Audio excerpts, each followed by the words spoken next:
It sure is nice to come home at the end of a long day and enjoy a podcast. But you know what makes the experience that much better? Relaxing with a few puffs of smoke from my McQueen pipe. At McQueenPipes.com, I was able to find the perfect smoking pipe to suit my nerdy, yet dignified sensibilities. I especially love that each pipe is designed and handcrafted by a true artisan, and that all of their pipes are inspired by fantasy books and movies like The Lord of the Rings. Being a bit of a hobbit myself, my pipe is called the Barrel Rider, but they've also got pipes for wizards, rangers, dragon riders, or even goblins. If pipe tobacco isn't your thing, no worries. McQueen Pipes has got you covered with attachments for vaping or even cannabis. Head on over to McQueenPipes.com and use the code BIOGRAPHERS at checkout to receive 15% off of your entire order. Go ahead, treat your nerdy heart to something you'll cherish and enjoy your podcast listening experience in style with a McQueen pipe. That's Mac like mac and cheese and Queen like the band. McQueenPipes.com and use the code BIOGRAPHERS at checkout for a 15% discount on your whole order. Cheers, everyone, and happy podcasting.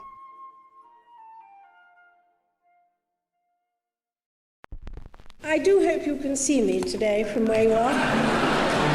Ich bin ein Feeling.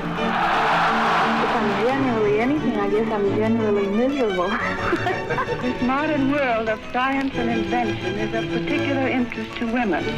The people, I would say, there is no patent. This is, don't you patent the sun?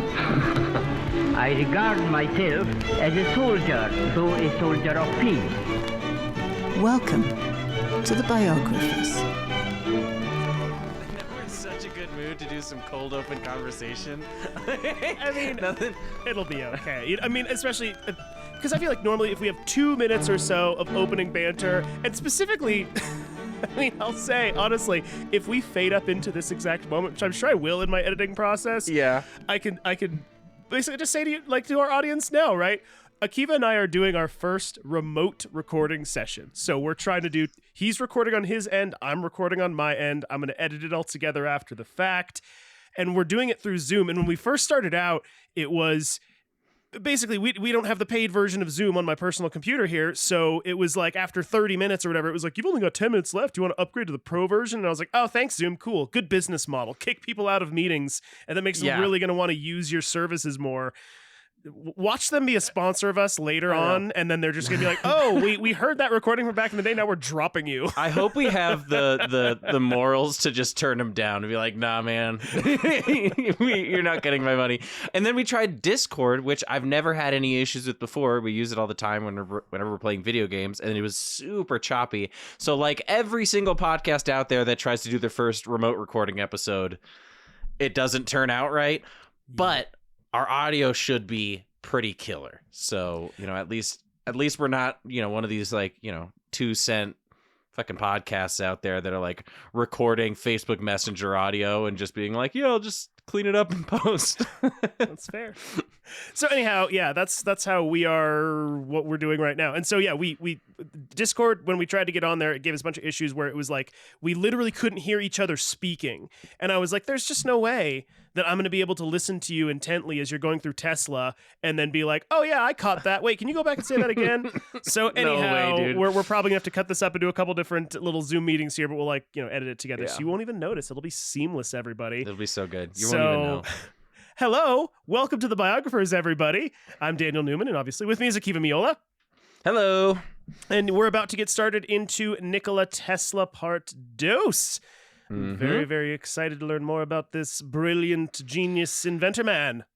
Yeah, man. I as I continue to get through this guy's story, I continue to be surprised by what I got myself into. We talked about it before, but like Da Vinci understands some fundamentals that we all learn in school, and with this book, and maybe it's this specific biographer, he likes to tell you every single person that Tesla had ever even, shaken hands with throughout his entire life, which causes me to go down endless amounts of rabbit holes. And I'm pretty sure, like, my Google search thinks that I'm in grad school for electrical engineering at this point because I'm looking up, like, vector I don't even know, like Hertzian waves and all this other crap that It's crazy. is just getting me down so many rabbit holes in a way that none of these other biographies have ever done.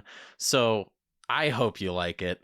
Well, because one, Lord knows it's challenging it took you, some effort. which is good. Yes. You always want to challenge yourself Yes. a little bit. And I said it before and I'll say it again. I'm just glad I'm not the one doing it. Dude. Yeah, man. Because both of us wanted to do Tesla.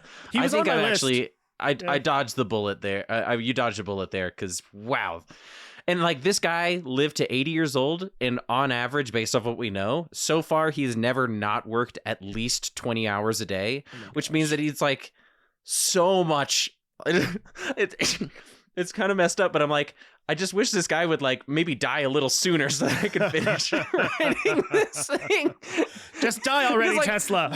I know, because like Marilyn, you know, she's out by like before she hits 40. Yep. So like you get to tell a cool story, but Tesla's doing everything all the time with all of these random people and has all these different side quests and side plots and stuff that I'm way too dumb to understand. I think this episode, though, I've done a good job making it understandable. So I'm excited. So before we get going into that really quickly, like always, everybody, if you are able to support us, if you like the show, if you're enjoying the content here, please support us on Patreon. That's going to be patreon.com/thebiographers. It's starting to pick up a little bit of steam. We're getting a little more engagement. And I did specifically want to call out our Patreon subscriber who asked us a question earlier. yes. It was, I can't remember the name of the username. It was like it's with Nocturne. No, it's like Dismay or something. Anyways, Dismay. You know who it is, who you are that asked us this question. But it was a good question, and you had asked in regards to Tesla's visions that he received as a child, right? His delirium. Delirium. There you go. The hallucinations that he had were did he actually see his brother die, or was it just like an imagined scenario? Okay, so Tesla mentions in his own autobiography that the beginning of most of his hallucinations were only of things he had actually seen in real life. Interesting. So, being Greek Orthodox and whatnot, he had seen his brother's open casket funeral. He had probably also seen his brother fall off the horse.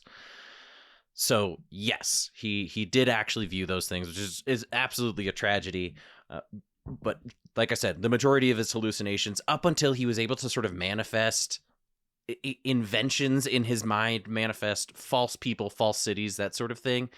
For most of his childhood, anything that he saw with those visual hallucinations were things that he actually physically, So we can assume he was observed. with his brother when his brother fell off the horse and died. Yeah. Oh yeah. man, that's actually I tragic. believe it happened just right outside the house. Oh wow. Okay. So he was getting ready to depart. The horse had a tendency to spook and bucked him off, and he hit his head and died. Okay. Well, there we go. And I think that was a great clarifying question as well. So thanks, Delirium, for asking that. Any more questions come our way? Delirium also had a couple other suggestions for us. We'll go over it later, but all good suggestions. So anyhow, for anybody else that is able to provide feedback, give us things you think might be a good idea, and then also support us, please go to our Patreon page, patreon.com/thebiographers. So with that, Akiva, let's get going, man. I'm excited. Let's get into part 2. All right, sweet. So, in the first episode of our newest season, we dove into the early life of Nikola Tesla. Born to a Serbian minister and a mother with a knack for invention, Tesla was different right off the bat. After the passing of his older brother Dane due to a horse riding accident, Tesla experienced OCD, synesthesia, and migraine hallucinations, made all the worst by his crystal clear eidetic memory. At first, Tesla was plagued by visions of his brother's death, and he would spend his early years trying to turn his hallucinative mind into something more useful, all the while realizing that he had a strong gift for invention. Eventually, he gained the ability to conjure up things from his imagination into his mind's eye, almost pulling it up like a CAD file in his brain. And after a serious case of cholera while he was in Goshpik, Nikola begged his father to let him study to be an engineer when he graduated high school.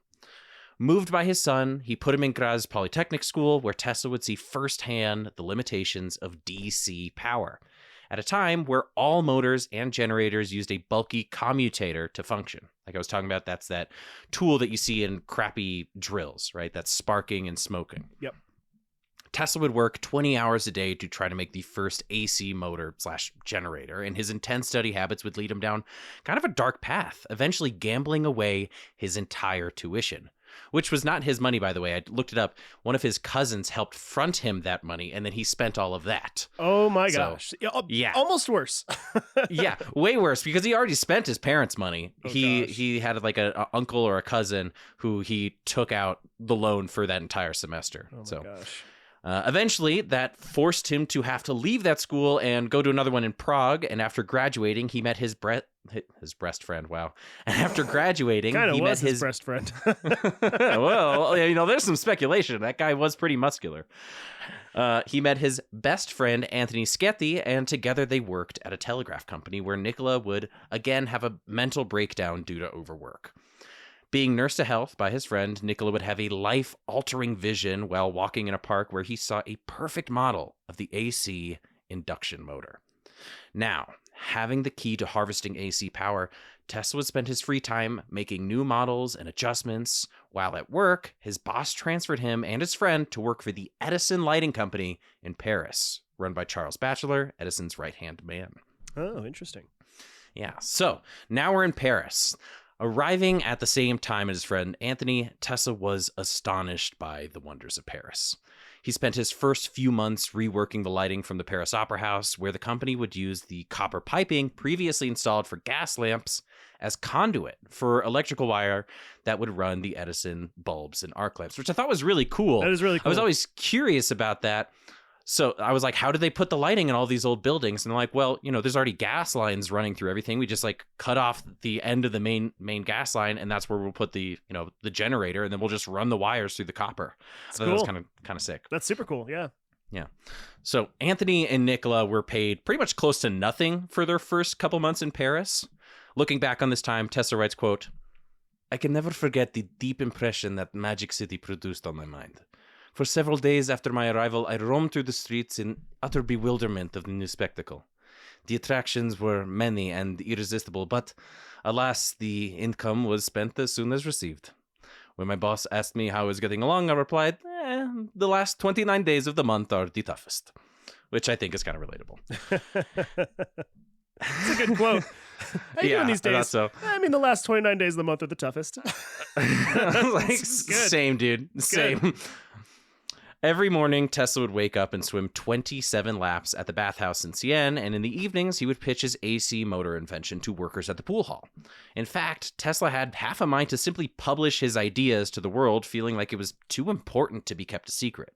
But luckily, his friends talked him out of it, knowing that the patent could get snatched by someone like Edison, and Tesla would never see $1 of his own designs. Quote, "One of them, a foreman of the mechanical department, offered to form a stock company. The proposal seemed comical in the extreme. I didn't have the faintest conception of what that meant, except it was the American way of doing things." While Tesla was a genius in almost every aspect, he was never really good with money. He would offer to redesign things at work, never thinking to ask for pay, and he was often known for trying to chase down paychecks that his bosses stiffed him on. I think kind of in his mind, he sort of had better things to do, and he let people kind of get the best of him. He was just like, yeah, whatever, money, fine, cool. I just need enough to keep eating, and then I'll just keep doing what I'm doing. So over the course of that year, Tesla kept his head down at work, building and redesigning thousands of lamps for Edison Company. And in his off time, he and Anthony Schetti would build his motor by hand, often forging the pieces themselves at a blacksmith shop, which I think is kind of cool. It's pretty rad. When the motor was physically complete, made in a mechanics shop near the Edison building, Tesla arranged to have it shown to a group of wealthy investors, including the mayor of Paris. Throughout the night, Tesla tried to sell his idea, a creation that would revolutionize the electrical industry, but he was mortified to come home with no investors. Shortly after this failure, though, Nikola would be given a golden opportunity, and while it wasn't anything to do with his design, he knew he had to take it. Quote, "Mr. Batchelor pressed me to go to America with a view of redesigning the Edison machines there. I determined to try my fortunes in the land of golden opportunity." If it wasn't for Mr. Batchelor, Tesla's old boss, Nikola Tesla would have never left such a legendary mark on America and the world at large. His greatest successes and most famous rivalry would begin here. But his trip was less than smooth. Right before leaving, a group of thieves had stolen the bulk of his money and luggage, almost forcing him to miss his departure. Oh, man. Also, yeah. So he was basically like at the docks. A bunch of dudes pretty much just jumped him right before he got on the ship, and he almost missed the ship. And get this, when he actually got on the ship, a mutiny took place, and he almost got tossed overboard when he tried to intervene. Oh my gosh. Like he's like, I'm gonna go to America, and I'm thinking like Newsies. He got the Newsies cap and a shine in his eye, and then someone's like, "Give me all your money." And he gets on the boat, and they're like, "We're gonna throw you off."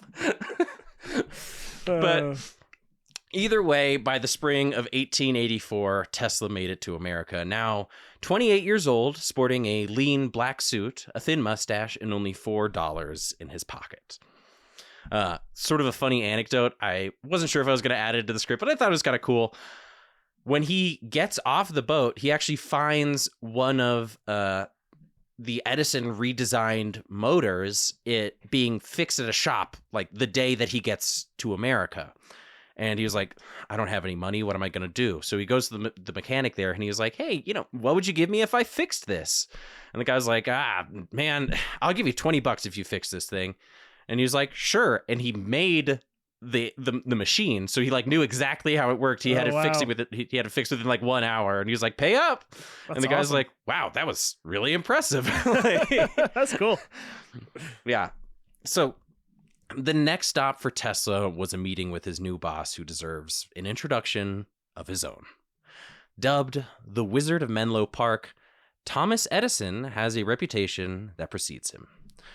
Born in Ohio in 1847, Edison was homeschooled by his mother when his teachers accused him of being too slow for class.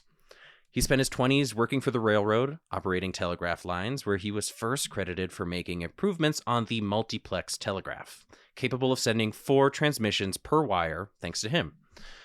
His first major invention would be the phonograph, a predecessor of the record player that used a beeswax cylinder to record voices as opposed to, a linoleum disc or whatever. Vinyl, that's what I meant, vinyl disc. Surrounding the legend of Thomas Edison are even more misnomers than Tesla. Still, to this day, crediting his inventions properly requires far more research than you'd think. Truth is, the bulk of his most popular inventions were the result of many inventors before him. For instance, the invention that he's most credited with, the light bulb, was originally made in a lab by Joseph Swan. Edison is more accurately credited for inventing the first commercially useful light bulb, capable of being easily installed and replaced. But even that's dubious, considering a black engineer that he hired named Lewis Howard Latimer helped design the filament and some of the manufacturing process. Wow. Yeah. So while I can't fully place him with someone like Elon Musk, who has almost entirely bought his ideas off of others and claimed them for himself, I can't really call him a singular point of invention either. And as an aside, for anybody who really enjoys like Musk's inventions, I did actually take some time to go through his patents, and he basically only has 3 patents. 2 of which were done by somebody else, and his name is on the patent just for legal purposes. The only one that he designed was the shape of the plug for one of his Tesla cars. That's like the only invention that is at least patented under Musk's name. Ooh, I don't know. How cool. I know. What a genius that guy is. He's like a modern day Tony Stark. I know. I thought that was hilarious. And can I just say, it has been so frustrating to look up anything about Nikola Tesla, because I tried to talk about Nikola Tesla working with Hertz, the guy, Hertz frequency for radios. Mm-hmm. And every time I look it up, all I get is Hertz Rent-A-Car trying to get me a Tesla car. And I'm like, it's just advertisements for everything. And it's making it so frustrating to research this stuff. That is pretty funny. But yeah, Elon Musk has like 3 patents. And one of them is just like, I want the plug to be this shape. And that's it. And by the way, on that patent, he has like 6 other co-signers. So I'm so surprised. Oh my gosh.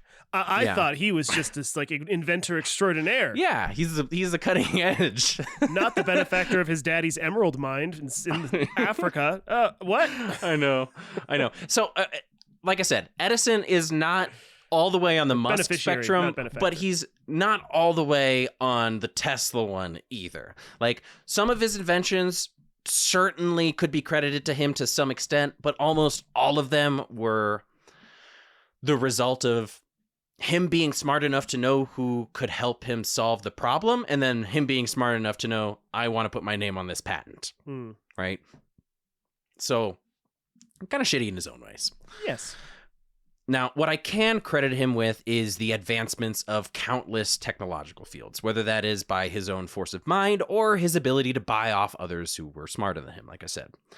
He's a character worthy of his own biography for sure, and even then, as Nikola is meeting him for the first time, he was already a legend.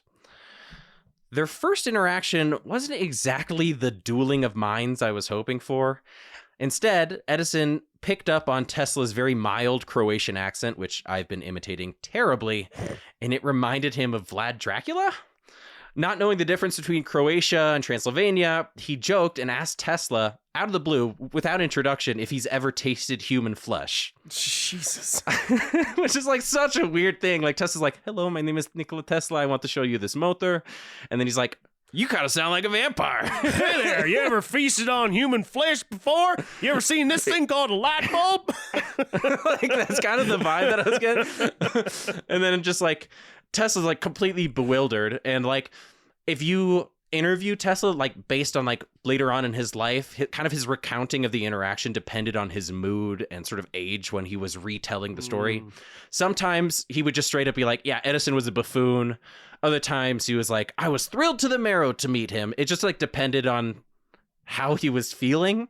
But the fact of the matter is, we like to see these two as like opposite sides of the same coin, when in reality, their methods were extremely different. Like, Edison was certainly very smart, and he had the instincts of an inventor, but he lacked the practical knowledge that someone devoted to study like Nikola had. The most classic example of this is an interview Edison did regarding his failures to make a light bulb. It's one of the most butchered quotes in history, so this might be the first time you hear it properly. After the interviewer asks him how he feels about all the unsuccessful attempts in creating a light bulb, he responds, quote, I've not failed 10,000 times. I've not failed once. I have succeeded in proving that these 10,000 ways will not work. When I have eliminated the ways that will not work, I will find the way that will work. And like, as admirable as that is, it was just so confusing for Nikola. Like, he believed that if Edison had only an ounce more patience and practical knowledge, he would shave down all the time wasted on failed prototypes. Which I totally agree with him on this. It's like, I remember seeing that as a kid and being like, wow, that's so inspirational. But now as an adult, I'm like, you tried 10,000 ways to make this light bulb, and like, why didn't you, like, I don't know, spend a little bit of time to figure out which one would work the best? But anyway, Tesla actually has a quote about this. He goes, if he had a needle to find in a haystack, he wouldn't stop to reason where it was most likely to be, but would proceed to examine straw after straw until he found it. I was almost sorry to witness his doings, knowing that just a little theory and calculation would have saved him 90% of his labor. Instead, he trusted his inventor's instinct and practical American sense. It's the American way. Which I kind of like. We just fake it till you make it. White knuckle through it, We more prefer like the punching methodology of science. You know what I mean? Yeah. Like, let's swap fisticuffs with science until we beat it into submission. Tesla was like, if you just sit and read a friggin' book for a minute, you'll figure this out faster. And Edison's like, yeah, no. And then Edison was like, yeah, I didn't read a book. Shut up, vampire. I know, right? And like gives him a wedgie. I just kind of imagine like Edison just being like the bro of invention at this point. And he kind of is too. Like after that interaction where they're like, oh, have you ever tasted human flesh? Tesla was like, no, what do you eat? And he's like, rabbit every day. Otherwise my brain would go like and get fried. Like, it's the only way that my brain like stays working is if I eat Welsh rabbit for every meal, which he did. And Tesla was like, okay, maybe he's got something on this. So he tried it and he just like got sick and started throwing up. Which I think is just like such a weird interaction to just like start your like foray with your new boss, but whatever. In my mind, Edison is Foghorn Leghorn from Looney Tunes. Like, son, I say, son, I want to show you a little bit of inventing. I don't even know why. I don't think he's even from the South, but I don't know. No, he's from Ohio, but like same vibe. Yeah. Same vibe. I just like kind of just like idiot captive industry sort of character. And like I said, he is smart, but he's not academic smart. And we'll get to there in the next episode, where Edison is just like, okay, so the time of just like figuring it out and white knuckling it is over, and now electricity is about science, and I don't think that's fun anymore. And he kind of just like gives up at a certain point, which I think is interesting. That's funny. But back to the time where Nikola and Edison first meet. When Nikola showed him his AC motor, the concept went right over his head. Just like Tesla said, if Edison was a bit more book smart, he would have realized that the handmade gizmo his vampire-like employee had made would hold the key to his greatest commercial failure. Yeah, but anyway, the reason Edison wasn't thrilled by Nikola's proposition was that he knew his competitors were experimenting with AC as a means to run power, and he believed it was volatile and dangerous.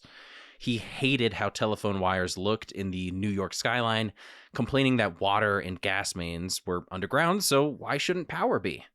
Well, the answer to that is that it can shock people above ground if it's not properly insulated, which it almost never was, and it also saps away power like crazy. That's why we have power lines in the air, is because the air is far more insulating than, Interesting. Yeah. Although, to be fair, at this time, there was some issues with AC because they were running them along telegraph lines, which have almost no voltage. So guys would like go up there, try to fix it, and then just get absolutely shocked with 300, 400 volts of power. So, not to say that AC didn't have its problems, but, Edison's sort of take on it was just like, it's dangerous, I'm not going to touch it. And, when he saw Tesla's motor, he was like, that's kind of a neat trick, but we're not going to even give this a thought. Oh, that's a neat invention. You know where that's going? Right up here on the fridge. Right up here on the fridge, where I keep all of my 30 rabbits that I eat a day. Good job, buddy. So, to give an idea of how inefficient Edison's method of providing power was, in 1879, Edison's mathematician said in order to light up only 9 city blocks, the cost would be over $200,000, which is around $7.7 million today. Wow. And it would use over 800,000 pounds of copper. Even after an ingenious invention by Edison that reduced the copper use by 90%, the DC power plants only had a 1-mile range, meaning that all of Manhattan would have to be specced with lousy, noisy dynamos and super failure-prone commutators in order for it to work. Needless to say, if Edison wanted to do things his way, he would need a mind like Tesla's to make it more efficient. So Nikola would earn his favor when he was put to task in repairing an ocean liner called the Oregon, where a dynamo had failed and needed repair. Dynamo being the generator. Edison was known to intentionally burn through new hires, forcing them to complete projects with insane deadlines and making them work ridiculous hours to weed out those who were undercommitted. As a result, Nikola worked from 10 a.m. to 5 a.m. the next day, every day, including holidays, in order to get the ship back on track. 10 a.m. to 5 a.m.? Yeah. 10 a.m. one day to 5 a.m. the next day. Jeez. And then he would probably have just enough time to walk back home to his apartment or his hotel, wherever he was sleeping, sleep for 4 hours and put the same clothes back on? I wonder if he ever just did he ever take off his clothes? If I was working from 10 a.m. to 5 a.m. the next day, I'd be like, I know I'm getting up in 30 minutes. What's the point? I feel like his clothes would be sticking to him by that point. It'd be just, oh, yeah. So after one of these grueling shifts, Edison saw Tesla walking down Manhattan Street and calls after him, saying something along the lines of, "Oh, there goes our Parisian walking the streets so late at night." Tesla, with bags under his eyes, explained that he wasn't out drinking, he was just coming home from his shift. Flabbergasted, Edison walks past him silently, and just before he was out of earshot, he whispers to his friend, "Bachelor, "This is a damn good man." And from then on, Tesla never needed to ask for permission on how to run a job again. Wow. Okay. That's, I mean, crappy, but also cool. Yeah. It's like the classic like firm handshake. Well, I did more than the rest of the guys and I got the promotion, which is like, kind of cool. But yeah, I'd be so mad if I was working 20 hours and my boss was like, "Hey, out partying," and I'm like, "No, dude, I was on that ship that you made me work this entire time. How do you not remember that?" Yeah, for real. But after his time working on the ocean liner, Tesla went on to redesign 24 different machines for the company. Wow. He was promised $50,000 for the total overhaul, which would be $1.7 million today. Something like this would be enough for him to pretty much never worry about his finances again for quite a while. So he took those same sort of rookie hours to get the payout of a lifetime. He was like, "Man, I'm already used to working 20 hours. Might as well just do that."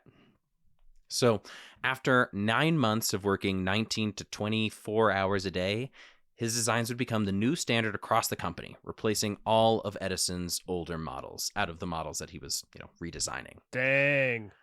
Yeah.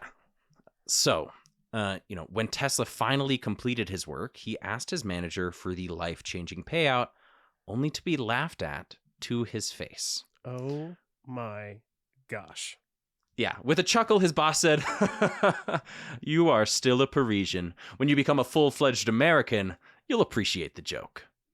Truth is, the agreement was never written out into a contract, and he was still under their employment, so there was no legal recourse he could take. Nikola had fully overhauled the Edison lighting machinery for only $18 a week. Okay. Welcome to America, nuts. I guess. Jeez. That is nuts. And they're like, "Haha, silly immigrant. You think that when we promise you to pay you, that we're going to do that. How foolish." Well, Akiva, the good news is that all of that has changed in America now. We don't exploit foreign workers at all. I know. That's it's a totally different scenario, man. So all the other coworkers were like, "Yeah, man, of course that was a joke." And Tesla was like, "No, it wasn't." He felt completely betrayed to the highest order. And after nights spending, playing pool with Edison, going out for steaks with him, and days doing back-breaking electrical work that would make anyone go insane, he was squeezed for every ounce of talent he had and discarded like an old rag. So he packed his bags and left Edison Company in 1885 for good. Now, 29 years old, Tesla set out on his own. He had learned that marketing and patenting were the two major keys of invention, so he began to find professionals and assembled sort of a ragtag group of sorts. His first ally was a man named Lemuel Sorel, who was a patent officer who was once scorned by Edison too. So he taught Tesla how to make sure his inventions were legally airtight, showing him how to break down his larger designs into multiple small improvements, patenting all aspects of his work. His first patents were mainly unpaid-for designs that he had offered up to Edison on how to improve arc lamps and commutators, right? So he's like, "Man, I did all this work, redesigning all of the Edison stuff, and I know that they didn't put a patent out for it, and they never paid me for it, so sick. I'm going to go figure out how to, everybody made fun of me for not understanding the rules of the game. I'm going to get really, really good at it." So he patented every single thing. And he wasn't just like he was patenting the arc lamp. He patented like that one circuit that makes his arc lamp better, right? Like every single part was a separate, legally protected invention. Good for him. Because of Lemuel Sorel. I kind of like imagine this as sort of like, if you ever read like Kitchen Confidential, that part where like Bourdain really hated his boss, so then he started taking like cooks from all of the restaurants he's ever worked at to like assemble his own like sort of ragtag group of people to like help him out with his work. It's kind of the same thing that's happening with Tesla, where he's like, "I know you from Western Union, I know you from the telegraph agency. Edison kicked you out in the streets even though you did all of his patents. Let's all just like mash and get together." So it was during one of those trips to Sorel's office that he met his first potential investors from New Jersey. Tesla was excited to start his own business around AC, and these two vaguely agreed to do so after Tesla built a lighting system for their hometown. But he was made a fool once again. After a year spent in Rahway, New Jersey, the two cut him out of his own company, forcing Tesla out of his apartment with no rent. Jeez. So basically he was like, hey, I have this motor. And they're like, yeah, no, we'll get to that. But could you just first install those arc lamps that you were making for Edison for us? And he was like, sweet. He did it. You know, he got a nice apartment in Upper Manhattan. And then as soon as the lighting company was set up in New Jersey, they're like, yeah, we're done. We're done. We're just going to dissolve the company. Here's a plaque. And Tesla was like, what? So he had no money. And the year following was sort of the lowest point in Nikola's career. And for months, Tesla was forced to put down the textbooks and get a job digging ditches for $2 a day. Gosh. Yeah. There's like one day where he was just like so incredibly depressed and he saw some road work on the side of the road and he was in his suit and he was like, I can work. And the guy was like, you know, kind of laughed and Tesla was like, no, I'm being serious. And he was like, okay, spit on your hands. Here's a shovel. And he did. And that's what he ended up doing for like 6 months. Yeah. So Well, Tesla the would world recount needs this. ditch diggers, Danny. Have you seen Caddyshack? Yeah, man. Like that. Man, I just can't even imagine too. Cause like, it feels like everything in his life was leading up to him coming to America. And so far it sucked so bad, you know? Yeah, for sure. But as the bitter winter of 1886 melted into spring, Tesla was given a new opportunity. An engineer from Western Union had acquainted Nikola to a highly regarded lawyer named Charles F. Peck, who was tied to some bigwigs in the electrical industry. Peck would make the perfect investor, but he was still highly skeptical of AC power since most of the other companies were having trouble with it. Despite that, Tesla set up a meeting in his own small laboratory, desperate to share his idea, but things weren't going well. He had shown him diagrams and schematics on his motor, but it was simply going over Peck's head as well. But he got a clever idea. He asked Peck, quote, do you remember the egg of Columbus? And Daniel, I'm curious, is this something that I don't know? Have you ever heard the story of the egg of Columbus? The egg of Columbus. I don't think so. I don't know what this is. Okay, so the gist of it is when Queen Isabella of Spain is trying to, you know, find whoever is going to, you know, improve her spice trade, she invites Columbus and a bunch of other, like, you know, of her cronies out to dinner. And, you know, the challenge is posed, you know, who can stand an egg on their finger on end, right? On the very, very tip of the egg. Okay. You know, everybody goes around the table. No one's able to do it. And Columbus, with his sort of practical sense, lightly cracks the top of the egg and is able to balance it perfectly, right? It's sort of like a Gordian knot thing where people are like, how do you solve this? And someone's like, by not, you know, going the way that everybody's supposed to. Okay. Right? So Peck said he remembered the story, and the two discussed, quote, do you plan to balance an egg on its end? Yes, but without cracking the shell.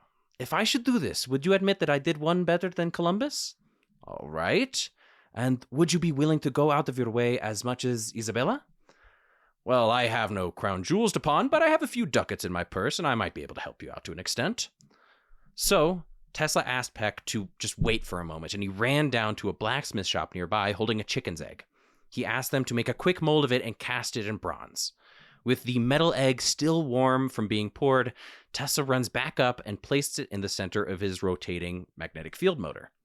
As the electromagnetic current began, the egg wobbled and turned, spinning faster and faster until the egg spun perfectly, balanced on its end, all through the power of AC electricity. Sick.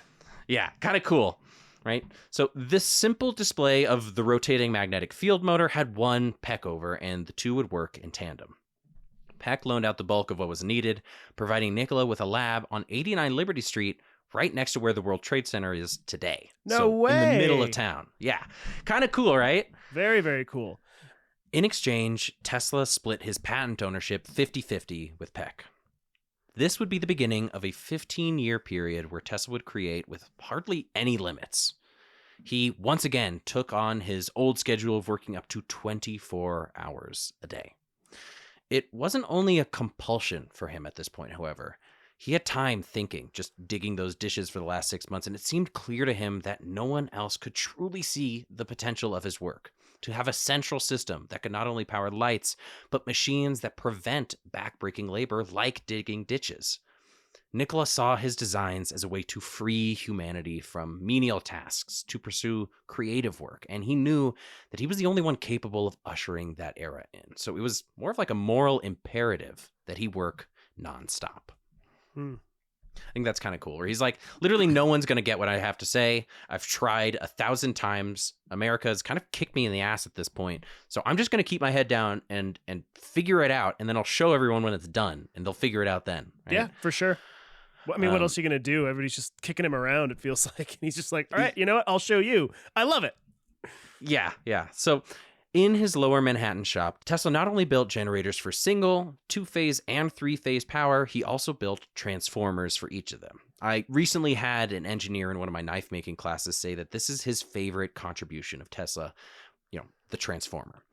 As we talked about before, DC has an insanely short range, and this is due to the low voltages Edison had to use to run his lighting, right? If you run 300 volts through a light bulb, it's going to explode, right?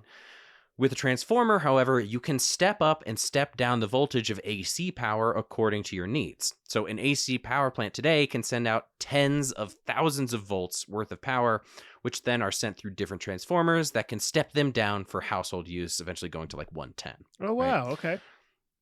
Which is how we're able to run power like literally hundreds of miles. And it was there in that lab in New York that Tesla built the system that we use today, but he didn't do it alone. On May 10th, Tesla would get to see his old friend Anthony Skethy, the same man who nursed him back to health when he had his first vision of the motor, and he was able to hire him on as his right-hand man in his own lab. His buddy, his cool. like homie. Yeah, man. It's like, dude, we made it. Like, that's Hell so yeah. cool. That's super cool. It would be at this lab that Tesla would get to meet another key piece in his meteoric rise, a magazine editor named T.C. Martin. With a balding head, big eyes, and a bushy, sort of Lorax-type mustache, Martin is probably the reason I'm able to write this biography today.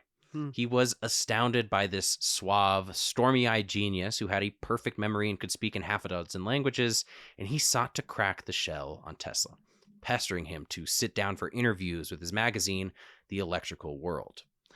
Whenever Martin could, he would pop by the shop, practically annoying Tesla into being friends with him, drilling him questions, which would eventually inspire him to write his own memoir later in life, which is what I'm getting most of my information from. As much of a distraction as that might have seemed to Nikola, it would be because of Martin that he was presented with the opportunity of a lifetime. Thanks to his magazine, Tesla was invited to speak on his work at the AIEE, the American Institution of Electrical Engineers. The IE! The IE! That's the sound when you get shocked. See, if you're not... I thought the same thing, too. So, like, this was like a closed group of some of the, OGs of the game, right? Like Edison, Thomson, Westinghouse, all those guys were in there. Okay. And pretty much all of them had a ferocious appetite for taking credit and stealing work at this time, right? Because like nowadays, science is more of like a, organizational thing. You work with universities. Certainly there's some competition. But a lot of collaboration. At this point, if you discover something, it could also be something that could immediately be profitable because we're talking about like electrical designs. So people are clawing at each other tooth and nail for patents, like Edison's doing right now. But Tesla was confident, thanks to Lemuel's help creating 14 different patents just on his motor alone. So on May 15th, 1888, Tesla gave his first speech ever, titled A New Alternating Current Motor.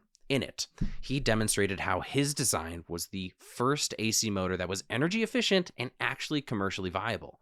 And almost instantly, scoffers, hecklers, and dissenters emerged from the crowd. The first of which was another electrical magnate, who, nearly at the same level as Edison, named Elihu Thomson. He was an old man who generally spent his days fighting patents and working as a professor, and upon first glance at the motor, he chided his work, mentioning that he had made something similar to his admirable little motor. Tesla kept his cool and explained that unlike Thomson's, Nikola's was brushless, no commutator, with some of the highest efficiency rates ever seen. Normally efficiency rates for these was like 50%, right? Most of this stuff is being lost to heat or to the commutator slowing down the axle of the motor. Tesla's was like 65, which is still really good even today, right? Cool. The crowd went silent, and pretty much everyone realized that Tesla was no longer just some crackpot foreigner who made a fun gizmo. He was heralding the future. If someone wanted to be a part of this, they needed to move fast, since cutthroats and opportunists were scheming even as he spoke. And out of a puff of pipe smoke rose the tall, strong figure of Tesla's new patron, which would eventually have his work spread across the world in every trade known to man. Nikola Tesla would soon join forces with none other than George Westinghouse. Ooh. Right? That name sound familiar? If you've done anything to your house, there's probably 30, 40 things that you own in your house, at least as an American, that has the Westinghouse logo, whether it's like your TV, your smoke detector, your appliances. I think my smoke detector has Westinghouse, but anyway. Say what now? I think my smoke detector had Westinghouse. Oh, is it? Okay, yeah, bingo. It's like it's still one of the biggest companies around, and he met like the guy, right? Standing around 6 feet tall at a time when most men didn't make it past 5'6", he was an imposing figure. With a walrus-style mustache, stately sideburns, and a barrel-chested figure, he was the descendant of the esteemed von Wistenhausen family, born with the advantages of aristocracy. The son of a prolific inventor in his own right, George would follow his footsteps, becoming a Navy engineer and eventually creating his first valuable patent. Along his travels, Westinghouse had witnessed the horror of a train crashing into another, which would inspire him to invent the air brake, a system that locomotives and semi-trucks still use today. If you hear that, I was just about to say that. That's funny. That's cool.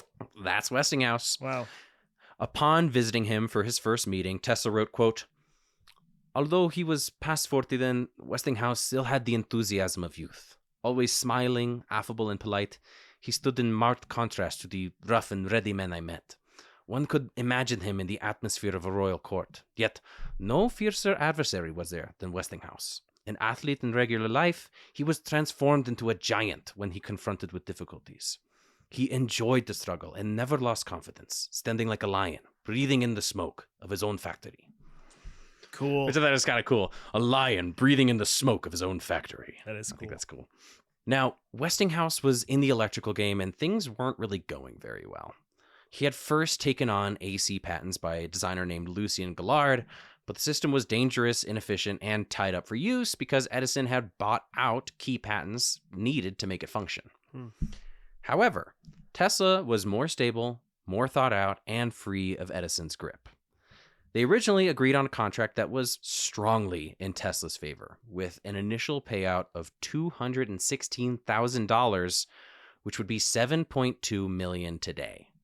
Wow. Along with a royalty of $2.50 per watt in royalties. This meant that for every horsepower of electricity sold by Westinghouse, Tesla would make around $83 in today's money. Whoa! Right? So at first, right, they had the whole thing with Edison. Now Westinghouse is saying, cool, I'm going to pay you $7.3 million up front, and then for every horsepower that your generators and motors use and produce, I'm going to pay you an extra $80 a pop, right? It's crazy. Now, Westinghouse thought that was an extremely steep price, but he had no choice since Tesla had patented away basically all AC technology, which he rightfully invented himself. Just 3 years ago, an Edison executive laughed in his face when he was asked for less than a quarter of that after redesigning their whole company structure. And now Tesla was shaking hands with the founder of one of the largest electrical companies on the planet today. Now, it should be said that Tesla would only begin receiving royalties when the AC systems were in full production, and only a few were being made to begin with, right? So royalties haven't really kicked in yet. Okay. The market for power was still kind of a fraction of what we have today. Also, the two investors he had amazed with his Egg of Columbus would each get their share, so Tesla would only receive around $100,000 of his initial payout, paid over 10 years. This gave him around $330,000 to play with each year, which certainly no one would complain about. But it wouldn't put him in league with like Westinghouse, who was actually a millionaire even at that time. Yeah. Still, Nikola Tesla had found himself without a job digging ditches 2 years ago, and now he was living in various luxury hotels around his laboratory, which is a habit he'd keep till his old age. I thought that was really interesting. I wonder if it was just kind of nice for his OCD to be in a hotel because every time he left, someone was going to go in and clean all of his stuff. The food was fairly standard, that sort of thing. But he never owned a house for most of his life. Even when he had the opportunity to buy a house, it just never really appealed to him because, like, you know, he's just going to come home, you know, wash his clothes, sleep for 2 hours, and then, you know, go back to work. So what's the point? Yeah. You know? But even within the kingdom of George Westinghouse, there were dissenters. Electrical workers within his ranks would try to take Tesla's copper-coiled crown, claiming his idea was no different from theirs. Some would say they, quote, stumbled upon rotating magnetic fields in their shop. Others would completely copy his work and split off on their own, like William Stanley, who was actually the first to put an AC power system that looked pretty much identical to Tesla's patents. With Westinghouse on his side, however, he had the legal power to shoot down copycats. Nice. Yeah. So while Westinghouse workers would pose kind of a problem, neither George or Tesla were prepared for the storm brewing in Menlo Park, where Thomas Edison plotted to take back his crown as the father of electrical invention. Ooh. His plot to take back the public began when he would meet a man named H.P. Brown. See, Brown was an electrical engineer who had become distraught with the amount of deaths by electrocution that had happened to his coworkers, so he compiled a list of over 80 casualties and concluded that it was AC power that caused these people to die. After looking at the list of deaths, however, it turns out that dozens of them were due to DC power as well, but Brown had already made up his mind. As a result, he used Edison's lab to begin experimenting with AC by electrocuting various animals. Oh, great. Yeah, which is super nice. So he would pay the local children 25 cents apiece for dogs to use in his experiments and would use AC power to, quote, Westinghouse them to death. Oh my which gosh. he tried to get coined as the term for killing an animal with, or killing anything with electricity, was Westinghousing them. And obviously, like, George was like, no, man, electrocution. Yeah. That sucks. Just be like, I'm going to Akiva that guy to death. And it's like, nah, you stabbed him. Like, that's not, just because I make knives does not mean that you get to. I don't know. I don't think that's what Akivaing somebody to death would be. Maybe just like, I can't even think of something clever and good. I'll have to work on that one. Yeah. Let it brew. Now, whether Edison truly agreed with Brown's findings is unknown. All he cared about was that this man was willing to smear the name of his competition. Now, there is some, like, you know, legal stuff that maybe Brown was being hired by Edison to do this, but there was really no evidence of it at this time. So Edison even sat in on these killings, partaking in the deadly shocking of 2 baby calves and a horse, which is just, that's evil, you know, right? That's an evil thing to do, is I'm going to electrocute 2 baby cows to death. What are you talking about? We do it thousands of times a day in America. Don't say that. Burgers come from the grocery store and they had no life before then. Why would you do that? Now, what are you talking about? This is a burger. This isn't a cow. Does this look like a cow to you? What are you, stupid? What's also really interesting with this too is they didn't just like shock them to death. He would go with demonstrations where he'd be like, first, I'll hit the dog with 100 volts of DC power. And then the dog, like, whimpers in pain. He's like, see, he's fine. Now I'll do 300 volts of DC. And the dog is like howling. And he's like, but he's not dead. And then he would be like, well, now let me use 100 volts of AC. And then it would instantly kill the dog. Right. And the reason for that is the AC power frequency that was being used at the time was really dangerous. We'll talk about this in the next episode, but when Tesla kind of gets into Tesla coils, you've probably seen demonstrations of people literally touching the lightning beams with their hand, and they're fine because it's not necessarily the voltage that dictates whether or not it's dangerous. There's a couple of other things that come into play. Okay, right? cool. But like if that was the case, then I could never use an electric welder, right? Because then that's shorting a circuit and I would get shocked every time. So there's a little bit more to it. But during this time, the city of New York had put out a request to report on the most humane method of execution, and Brown would construct his own line of electric chairs, hoping to not only sell them to the city, but he also wanted to be paid to operate them. The first man in history who was lined up to test it was a prisoner named William Kimmler, who had murdered his mistress with an axe. So Brown devoted the next year of his life devising the best way to kill him. Now, while Edison wouldn't officially put his name in the hat for the design, he would write essays to the local paper with suggestions on how to shock a man to death, saying that it would be best to put the prisoner's hands in jars of water, allowing the AC to pass through his arms across his heart and kill him. Instead, Brown and the state would use a method kind of seen in movies where they attach a metal cap to the killer's head, and then they applied AC voltage through it. Oh, wow. The idea was that he would become instantly brain dead. When execution day finally came, the whole crowd witnessed a spectacle never before seen by humanity. Quote, "After the initial electrocution, to the horror of all present, the chest began to heave, foam issued from the mouth, and the man gave every evidence of reviving."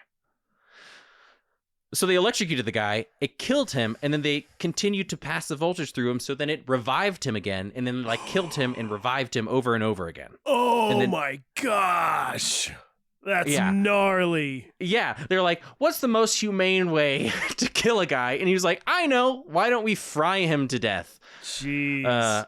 Yeah. So the press had Kemmler's death, re-death, and overall frying process across every newspaper, comparing it to the worst torture tactics used in dungeons during the Inquisition. Yeah. So needless to say, this was a PR nightmare for Westinghouse and Tesla. The two would write essays in the papers countless times stating that DC was just as dangerous depending on the circumstance, but no one really listened. This would be the first most devastating blow by Edison during what the newspaper called the War of the Currents, which I'm sure you remember from, history class or whatnot. No, I've never heard War of the Currents. That's really interesting. No. Okay. Yeah, that's like the term for this period of history where, Tesla and really Westinghouse, because Westinghouse has already bought Tesla's stuff. So Westinghouse is doing most of the fighting. Tesla's kind of off in his own labs doing his own thing. Although I will say that, Kat, she's Welsh, right? So if people don't know this, in the UK, black currant is a super popular thing. There's this stuff called like Ribena, and it's like a black currant drink or whatever. So you say War of the Currents, and it kind of sounds like dried fruits that are fighting each other. That's funny. But yeah, so like I said, Brown, he wasn't necessarily, we'll get into it later, but he wasn't necessarily hired by Edison to call being killed to death being Westinghoused and make electric chairs and all this stuff. But when they tried to find the most humane way to kill a guy, they basically just killed him and revived him and killed him and revived him. Because what's the difference, depending on the scenario, between that and a defibrillator, right? Like, if you can shock someone to life, then obviously you can do that over and over again, which basically they did. That's crazy. And stocks plummeted for Westinghouse, and investors became pretty much too scared to back Tesla's system at all. Oh, wow. As a result, Westinghouse warned Tesla that his design would most likely be discontinued soon. Nikola, however, had other plans. Tesla saw a new horizon in technologies far beyond the AC motor, and with the funds he had put together now, he felt like he could change the state of the art within a day in his new facilities. Since his days in college, he was never really truly motivated by money, so he wanted to kind of wash his hands of the motor now that he found a buyer, kind of dreaming of greater things. So, without negotiating to his partners, or his lawyers, or anyone else for that matter, he agreed to remove his royalty fee of $250 per watt on the system so long as they continued on with the motors. He didn't argue for a lower royalty or offer any alternative payment plan. He simply just dropped it. Tesla was so blinded by his visions of a world without wires that he felt royalties were inconsequential. Truth is, if he stuck to his original agreement, he would have become the world's first billionaire. Wow. And that's where we will pick up in the next episode of Nikola Tesla. Oh, crazy, man. This is some wild stuff. Maybe this is a little bit of a spoiler. Are we ever going to get to the point where Edison electrocutes the elephant? Okay. So the elephant, I believe it's Topsy the elephant. Uh-huh. The story of Topsy the elephant is far more about the elephant than it is about Tesla at all. Because the War of the Currents is pretty much over at this point. As we can obviously see today, where we plug in everything into AC outlets, Tesla wins at some point, and that happens way before Topsy gets electrocuted. He does get electrocuted. And the reason why Edison is associated with it is because Edison uses his cameras to record the electrocution. Okay. But we'll just talk about it now. So this elephant got burned by like the stray cigar of some like drunken bystander and ended up killing him. And then everybody was like, this is a bad elephant. We have to kill this elephant. So then they decided like, what would be the best way to do it? And they were like, we'll sell tickets for everyone to watch the spectacle of an elephant dying. And then the ASPCA, which is like, a society for, against the abuse of animals. It still exists today. Mm-hmm. Was like, no, don't do that. And they're like, okay. So then they still killed the elephant, but instead of selling tickets, they just had Edison record it, and you could watch it at a peep show for 5 cents.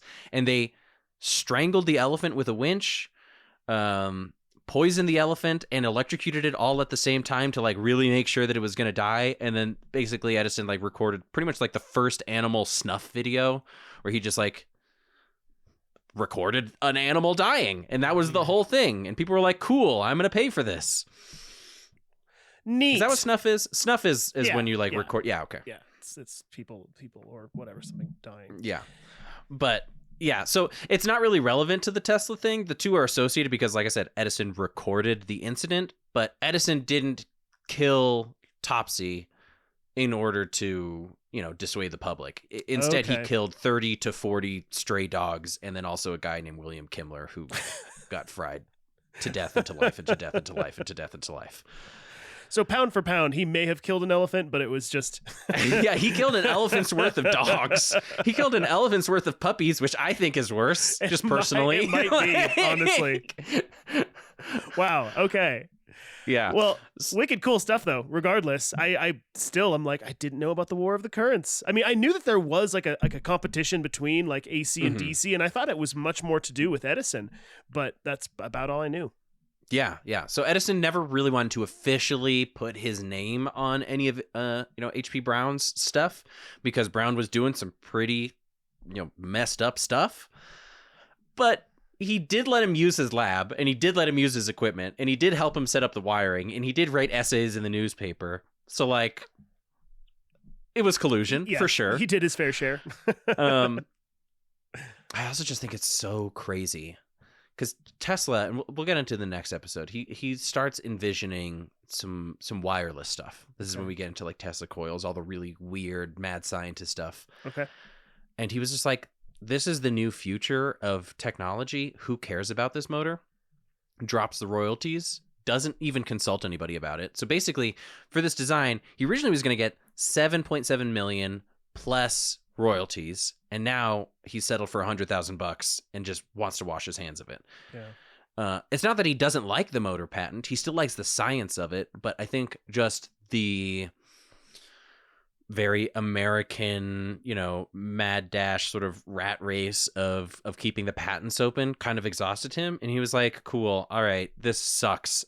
Just take the motor. I don't want it to stop being made because it's literally the best thing that I've ever made for humanity. So if I drop my royalties and that's enough for you to continue to make them, that's fine with me. I never was going to patent them anyways.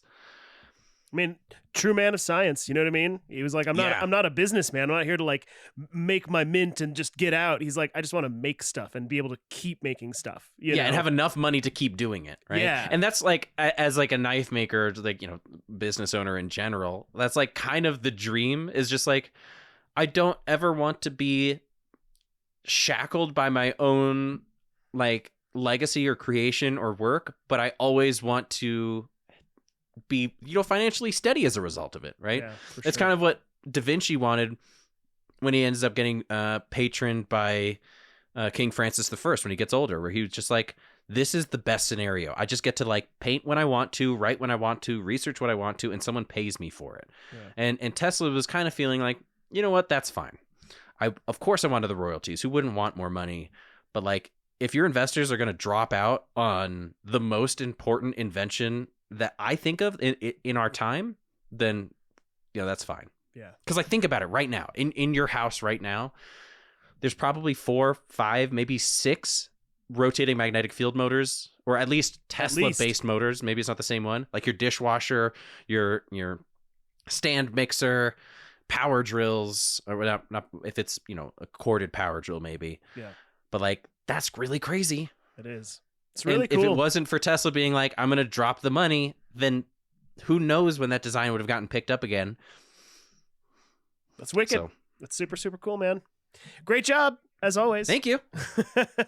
Thank you. I know we had so many technical difficulties, so it was just like, this was definitely a slugfest for those listening. I hope it was worth it. No, and I'm sure it'll be great. And you know, I'm going to spend some time cleaning it up. I'm sure it won't take that long, but you know what I mean. I'm going to clean up, make sure there's no gaps, and it sounds nice for everybody listening at home, and it plays back nicely. So yeah, if there ends up being any weird issues, or if you're listening to the episode and you go like, "Oh, it sounds slightly different," I'm annoyed. Relax. Come on, like I like that. You're not like, let me know. You're like, yeah, pump your brakes. All right, relax. Come on, like this isn't a Marvel movie, right? Like, you know, this is homebrew. You know, so I'm just saying. But hopefully, it still sounds good. Yeah. Now, that being said, we'll wrap it up here. And as always, a couple little announcements I'll shout out real quick. So first and foremost, again, if y'all are enjoying the show, if you're enjoying the series, please support us on Patreon. That's patreon.com/thebiographers. If you want to follow us on somewhere like social media, you can do that. We're on TikTok, we're on Instagram, we're on YouTube, you know, all the places. You can find us pretty much everywhere. It's generally going to be at The Biographers. If you have any questions, comments, corrections, you can shoot us an email at thebiographerspodcast@gmail.com. You can also find all of our series information on our website, thebiographerspodcast.com. All this is feeling very, you know, you get it. The Biographers Podcast is all over. And then, as always, if you're interested in any type of metalworking and more specifically knife, custom knife sort of work and needs, all that good stuff, go check out Akiva's website. That's Metalwork by Meola, MEOLA.com. And you can use the code Biographers at checkout to get 10% off your order. Anything else, my friend? Nah, man. Check out Hardy and Fuller if you're in Denver. Go learn how to hit some metal. Yeah, learn how to make some knives, hit some metal. I have some students who are now listeners. I want to have some listeners who are now students. So it'd be sick to meet y'all. Sweet. Well, we will see you next time, everybody, for Nikola Tesla part 3. I'm turning into Barbara Walters. It's because it's 9 p.m., dude. I'm done. We'll see you next time. But until we see you next time, do remember, as always, ignorance is not stupidity. It is the absence of knowledge. And I do hope you all learned something today. We'll see you next time. Peace.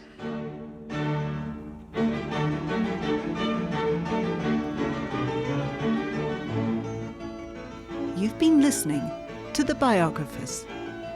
For more information, please visit thebiographerspodcast.com.